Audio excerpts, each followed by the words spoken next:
Hello नमस्कार, मी शर्मिला. माझ्या या यूट्यूब चॅनलमध्ये माझ्या सगळ्या गोड यूट्यूब फॅमिलीचं अगदी मनापासून स्वागत करते. आजचा दिवस तुम्हाला खूप छान जावो, तुमच्या मनातील सगळ्या चांगल्या इच्छा पूर्ण हो, ही स्वामी महाराजांच्या चरणी प्रार्थना करते आणि आपल्या आजच्या या नवीन व्हिडिओला सुरुवात करते. येत्या 2 मार्च रोजी फाल्गुन पौर्णिमेला आपण होळी साजरी करणार आहोत. या दिवशी हुताशनी पौर्णिमा देखील आहे. शास्त्रानुसार हा दिवस फक्त रंगांचा किंवा सणांचा नसून तो आपल्या आयुष्यातील वाईट प्रवृत्ती, मत्सर, नकारात्मक विचार, दारिद्र्य आणि अडचणी यांना जाळून टाकण्याचा दिवस आहे. होळीच्या अग्नीत आपण फक्त लाकूड टाकत नाही, तर आपण आपल्या दुःखांचा, अपयशांचा आणि आर्थिक अडथळ्यांचा त्याग करण्याचा संकल्प करतो. हा दिवस अत्यंत शक्तिशाली ऊर्जा घेऊन येतो. पौर्णिमेचा चंद्र पूर्ण 16 कलांनी परिपूर्ण असतो आणि या दिवशी सकारात्मक लहरी प्रचंड प्रमाणात सक्रिय असतात असे मानले जाते. तर बघा, जर तुमच्या घरात पैसा येतो पण टिकत नाही, कष्ट करून यश मिळत नाही, व्यवसायात वाढ होत नाही, सतत उसने पैसे घ्यावे लागतात, घर, गाडी किंवा इतर कर्ज फेडता येत नाही, अचानक खर्च वाढतो आणि बचत शून्य राहते, तर तुमच्या आयुष्यात घडत असलेले ते फक्त नशीब नाही, तर कधीकधी घरातील ऊर्जा असंतुलित होते आणि अशा वेळी योग्य दिवशी योग्य पद्धतीने केलेले उपाय परिस्थिती बदलण्यासाठी सुरुवात करू शकतो. होळीचा दिवस विशेष हा मानला जातो कारण या दिवशी माता लक्ष्मी पृथ्वीवर भ्रमण करत असल्याची श्रद्धा आहे. जो भक्त श्रद्धेने, स्वच्छ मनाने आणि योग्य संकल्पनेने तिची उपासना करतो त्याच्यावरती प्रसन्न होते असे मानले जाते. आणि लक्ष्मी म्हणजे केवळ पैसा नाही, तर समृद्धी, समाधान, स्थैर्य आणि आनंद. आज आपण अतिशय प्रभावी असा उपाय पाहणार आहोत. त्यासाठी आपल्याला कोणती महाग वस्तू लागत नाही, मोठे पूजापाठ सांगत नाही, पण श्रद्धा आणि योग्य वेळ महत्त्वाची आहे. हा उपाय आपण पौर्णिमेच्या रात्री करायचा आहे आणि त्यासाठी लागणारी एक छोटी वस्तू, एक साधं नाणं.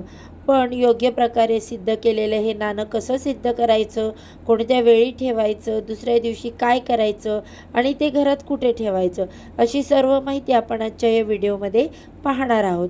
त्यामुळे तुम्ही हा व्हिडिओ शेवटपर्यंत नक्की पहा. चॅनलवरती पहिल्यांदा नवीन आला असाल तर व्हिडिओला लाईक करा, चॅनलला सबस्क्राईब करा, तसेच बाजूला असणारे बेल आयकॉन देखील प्रेस करा, ज्यामुळे मी माझ्या चॅनलवरती जेव्हा पण नवीन व्हिडिओ अपलोड करेल त्याचे नोटिफिकेशन सर्वात आधी तुम्हाला मिळेल आणि तुम्ही एक पण व्हिडिओ मिस करणार नाही. तर पहा, कोणताही उपाय हा श्रद्धेशिवाय अपूर्ण असतो. फक्त वस्तू वापरून फायदा होत नाही. मन स्वच्छ, संकल्प स्पष्ट आणि विश्वास दृढ असणे आवश्यक असते. हा उपाय आपण होळीच्या दिवशी म्हणजेच फाल्गुन पौर्णिमेच्या रात्री करायचे. शक्यतो होळी पेटवल्यानंतर आणि चंद्राच्या प्रकाशात स्पष्ट दिसू लागल्यानंतर हा उपाय करायचा आहे. रात्रीची वेळ शांत असतो आणि त्यामुळे सकारात्मक लहरी अधिक प्रमाणात असतात असे मानले जाते. या उपायासाठी पहिली वस्तू एक स्वच्छ वाटी. जर तुमच्या घरी चांदीची वाटी असेल तर उत्तम, नसल्यास मातीची किंवा स्टीलची स्वच्छ वाटी देखील चालेल, पण ती पूर्णपणे स्वच्छ असावी. दुसरी वस्तू गाईचे शुद्ध दूध. दूध हे पवित्रतेचे प्रतीक आहे, ते शांतता आणि समृद्धीचे प्रतीक मानले जाते. तिसरी वस्तू थोडीशी हळद. हळद ही मंगलकारक मानली जाते, ती सकारात्मक ऊर्जा आकर्षित करते आणि श्रद्धा अशी आहे. चौथी वस्तू थोडीशी साखर. साखर म्हणजे गोडवा, आपल्या आयुष्यातील कटुता दूर करून गोडवा यावा यामागचा हा भाव असतो. आणि पाचवी वस्तू सर्वात महत्त्वाची, 5 रुपयाचे एक नाणं. हे नाणं नवीन असेल तर उत्तम, नसल्यास जे आहे ते व्यवस्थित धुवून स्वच्छ करून घ्या. आता उपाय कसा करायचा समजून घ्या. सर्वप्रथम त्या स्वच्छ वाटीत दूध घ्या, त्यात 1 चिमूट हळद, थोडीशी साखर हलक्या हाताने एकत्र मिक्स करा आणि मनात एकच संकल्प करा, माझ्या घरातील सर्व आर्थिक अडथळे दूर होत लक्ष्मी स्थिर राहो, लक्ष्मीचा निरंतर वास माझ्या घरात राहो. 5 रुपयांचे नाणे स्वच्छ पाण्याने धुवून घ्या, शक्य असल्यास ते गंगाजलाने स्वच्छ करा, मग ते नाणे त्या दुधामध्ये अलगद ठेवा. आता ही वाटी घराच्या टेरेसवर, बाल्कनीत किंवा जिथे चंद्रप्रकाश थेट पडतो अशा ठिकाणी ठेवा. लक्षात ठेवा, चंद्राचे प्रतिबिंब त्या दुधामध्ये दिसेल अशा प्रकारे वाटी ठेवायची आहे. पौर्णिमेचा चंद्र हा पूर्ण 16 कलांनी परिपूर्ण असतो. त्या चंद्रप्रकाशात ठेवलेले दूध आणि नाणे सकारात्मक ऊर्जा शोषून घेतात अशी श्रद्धा आहे. ही वाटी किमान 1 ते 1.5 तास तशीच उघडी ठेवा. त्यानंतर हलकेच झाकण ठेवा आणि रात्रभर तिथेच राहू द्या.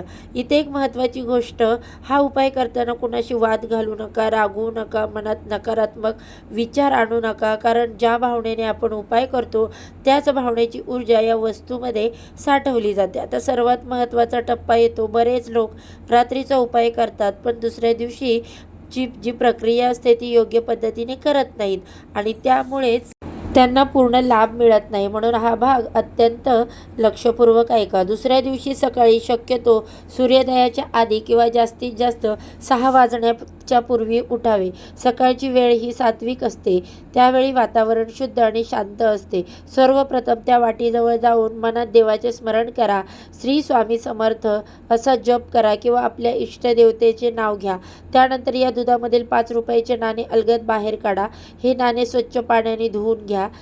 शक्य असल्यास गंगाजलाने शुद्ध करा. नाणे पुसताना मनात असा संकल्प करा की हे नाणे माझ्या घरात लक्ष्मीची स्थिर वास निर्माण करो. आता या वाटीत उरलेले दूध काय करायचे? ते दूध पिंपळाच्या झाडाला अर्पण करायचे आणि पिंपळ वृक्ष अत्यंत पवित्र मानला जातो. शास्त्रानुसार त्यात देवी शक्तीचे अधिष्ठान असते असे सांगितले जाते. जर घराजवळ पिंपळ नसेल तर तुळशीला सोडून इतर कोणत्याही झाडाच्या मुळाशी हे दूध अर्पण करू शकता. दूध अर्पण करताना मागे वळून पाहू नये अशी श्रद्धा आहे. अर्पण केल्यानंतर शांतपणे घरी परत यावे. त्यानंतर घरी येऊन स्वच्छ स्नान करावे. देवघरात जाऊन सर्व देवांची विधिवत पूजा करावी. आणि आता सर्वात महत्त्वाची पायरी, त्या नाण्याची पूजा. हे नाणे देवघरामध्ये स्वच्छ पाटावर किंवा ताटात ठेवावे. त्यावर हळद, कुंकू, अक्षदा अर्पण कराव्यात. धूप, दीप, अगरबत्ती दाखवावी. शक्य असल्यास श्रीसूक्त किंवा लक्ष्मी मंत्राचा जप करा. आता हे नाणे सिद्ध झाले असे मानले जाते. हे नाणे तुम्ही देवघरात कायम ठेवू शकता किंवा पैशाच्या तिजोरीत, लॉकर किंवा इतर ठिकाणी तुम्ही रोकड ठेवता तिथे ठेवू शकता. पण एक गोष्ट कायम लक्षात ठेवा, हे नाणे कधी खर्च करू नये. ते तुमच्या घरातील स्थैर्याचे प्रतीक आहे. जर तुमचा व्यवसाय असेल, दुकान असेल, ऑफिस असेल तर तिथेही नाणे जे आहे तर ते ठेवू शकता. लाल रंगाच्या स्वच्छ कपड्यात गुंडाळून तिजोरीत ठेवल्यास अधिक मंगल मानले जाते. अनेक लोकांचा अनुभव असा आहे की उपाय श्रद्धेने केल्यानंतर त्यांच्या घरात पैशाचा प्रवाह हळूहळू सुधारू लागतो. अचानक मोठा चमत्कार घडेलच असे नाही, पण अडथळे कमी होऊ लागतात. कर्ज मिटण्याचे मार्ग सापडतात. नवी संधी मिळू लागते. पण इथे गुपित काय आहे? फक्त उपाय करून बसून राहिलात आणि कष्ट सोडले तर काहीही बदलणार नाही. देव कृपा करतो पण प्रयत्न आपले असतात. उपाय हा ऊर्जा बदलवण्यासाठी असतो. मेहनत हे परिणाम मिळवण्यासाठी असतात. आता आपण शेवटच्या आणि अंतिम महत्त्वाच्या मुद्द्याकडे येत आहोत. होळीच्या दिवशी म्हणजेच हुताशनी पौर्णिमेच्या आसपास जर तुम्हाला एखादा विशेष नारळ मिळाला तर तुम्ही तो एकाक्षी नारळ म्हणजे काय? ज्या नारळाला 3 डोळ्यांऐवजी स्पष्टपणे एकच डोळा दिसतो त्याला एकाक्षी नारळ असं म्हणतात. श्रद्धेनुसार हा नारळ माता लक्ष्मीचे प्रतीक मानला जातो. ज्या घरात तो नारळ योग्य पद्धतीने ठेवला जातो त्या घरात दारिद्र्य प्रवेश करत नाही असे मानले जाते. जर होळीच्या दिवशी किंवा त्याच्या आसपास तुम्हाला असा नारळ मिळाला तर तो आदराने घरी आणा. प्रथम तो स्वच्छ पाण्याने धुवून घ्या. नंतर देवघरात स्वच्छ पाटावर ठेवा. त्यावर हळद, कुंकू, अक्षदा, फूल अर्पण करा. लक्ष्मीचे स्मरण करा. नंतर तो नारळ लाल रंगाच्या स्वच्छ कपड्यात गुंडाळा आणि मग तो तुमच्या तिजोरी किंवा लॉकरमध्ये किंवा जिथे तुम्ही पैसे दागिने ठेवता त्या ठिकाणी ठेवा. श्रद्धेनुसार अशा नारळामुळे घरातील नकारात्मकता कमी होते, पैशाचा अपव्यय थांबतो, अनावश्यक खर्च कमी होतो आणि सर्वात महत्त्वाचे म्हणजे घरातील आर्थिक स्थैर्य वाढते. पण इथे एक गोष्ट लक्षात ठेवा, कोणतीही वस्तू जादू नसते. तिच्या मागील श्रद्धा, सकारात्मक ऊर्जा आणि तुमचा प्रामाणिकपणा, प्रयत्न हेच खरे शक्तिशाली असतात. उपाय केल्यानंतर घरात शांतता, एकोपा आणि प्रामाणिकपणा ठेवणे तितकेच आवश्यक आहे. होळीचा सण आपल्याला एक मोठा संदेश देतो. वाईट जाळून टाका, चांगल्याचा स्वीकार करा. मत्सर, राग, लोभ, निराशा हे सर्व होळीच्या अग्नीत अर्पण करा आणि नव्या ऊर्जासह नव्या विश्वासाने पुढे चला. जर तुम्ही हा उपाय पूर्ण श्रद्धेने, स्वच्छ मनाने आणि प्रामाणिक संकल्पनेने केला तर नक्कीच तुमच्या आयुष्यात सकारात्मक बदल जाणवू लागतील. सुरुवात लहान असेल पण दिशा नक्कीच योग्य असेल. जर तुम्हाला हा माहितीपूर्ण व्हिडिओ आवडला असेल, व्हिडिओमध्ये माहिती उपयुक्त वाटली असेल तर व्हिडिओला एक लाईक नक्की करा, चॅनेलला सबस्क्राईब करा आणि बेल आयकॉन देखील प्रेस करायला विसरू नका. चला तर आजच्या व्हिडिओचा इथेच एंड करते. उद्या अशाच छानशा माहितीसोबत पुन्हा नव्याने भेटू. सर्वांना श्री स्वामी समर्थ.